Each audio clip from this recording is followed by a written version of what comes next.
The first step in taking a photograph is setting the focus. This is done by hand in manual cameras or automatically in more sophisticated ones. Yet this automatic system is quite slow and never produces a perfect focus.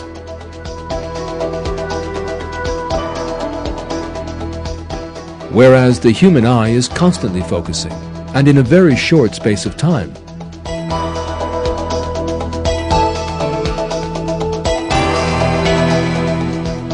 It is sufficient to look at an object to see it clearly. Everything else is automatically carried out by the eye and the brain in the space of less than 1/10 of a second.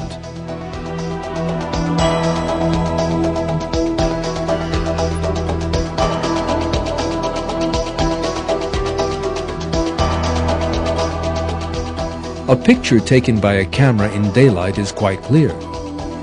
Yet, if you take a shot somewhere dark without a powerful flash, you will end up with almost no image at all.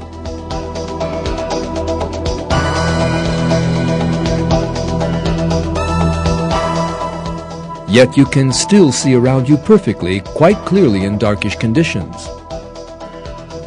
Our eyes set themselves according to differing light conditions and intensities.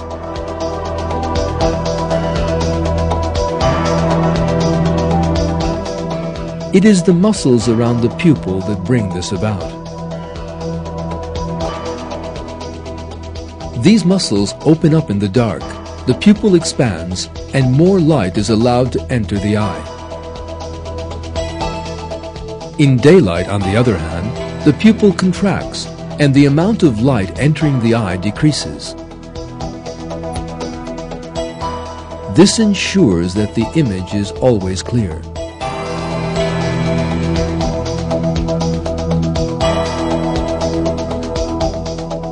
There is no doubt that the eye, with such a sensitive and flawless system, is a great blessing to us from God, our Creator. Indeed, in the Quran, God recommends that we think on this truth and give thanks to Him.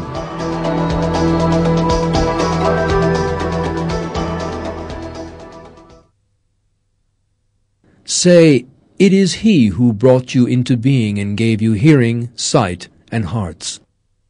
What little thanks you show.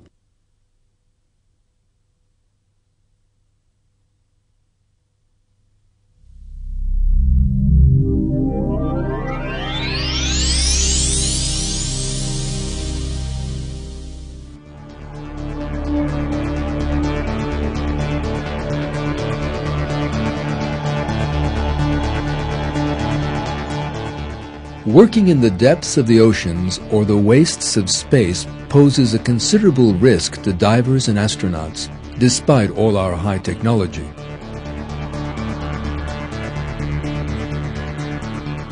Scientists have therefore started to produce robots to work in these difficult conditions.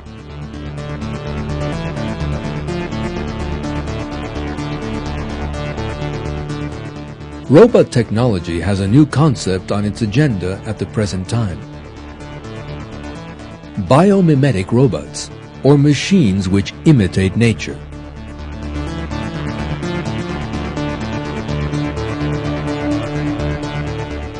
Scientists think it much better to make robots which imitate living things.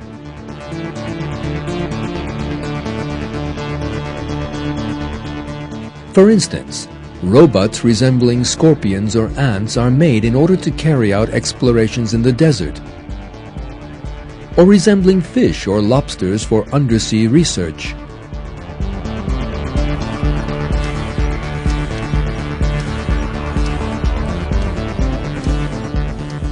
And these are much more successful than other types of robot.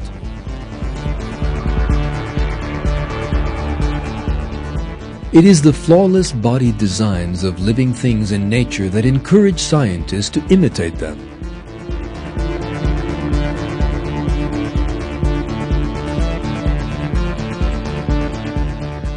Anthropods are the best moving animals in the world. They are quick. Their structure has therefore attracted the attention of scientists, and robot research is taking these creatures as a model.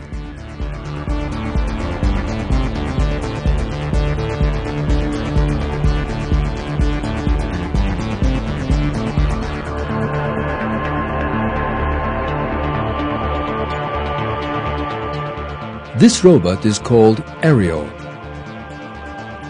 The robot expert is Ed Williams.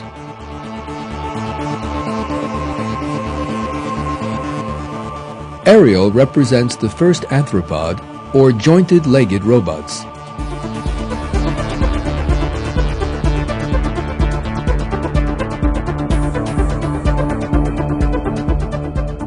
It was designed with the crab in mind.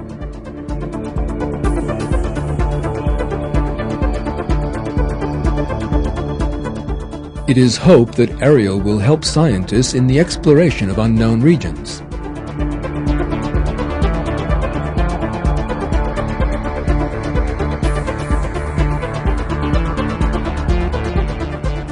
Yet there is a great difference between Ariel and real living things.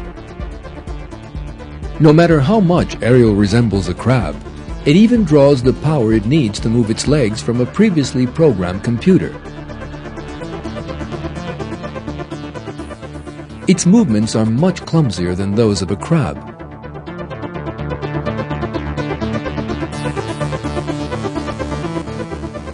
Even the very best robot bears no comparison with a real arthropod.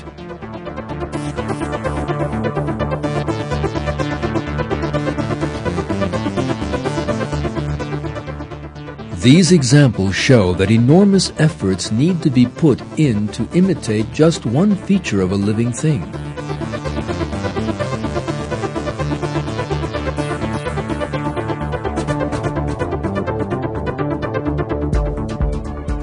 Darwin's theory of evolution, on the other hand, claims that living things emerged with no planning, purely by chance.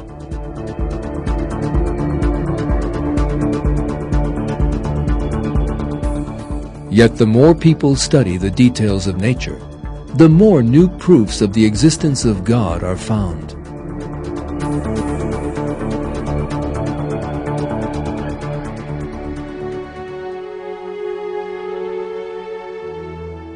In this film, we have seen how nature serves as a source of inspiration for scientists.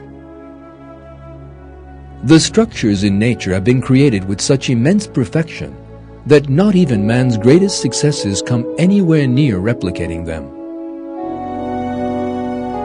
This demonstrates the enormous might and knowledge God possesses, the creator of all of nature.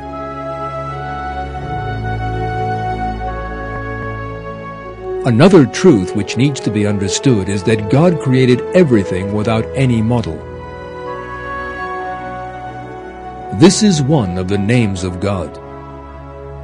The title, El-Badi, in the Quran means, He who creates with no model. In the Quran, our Lord says,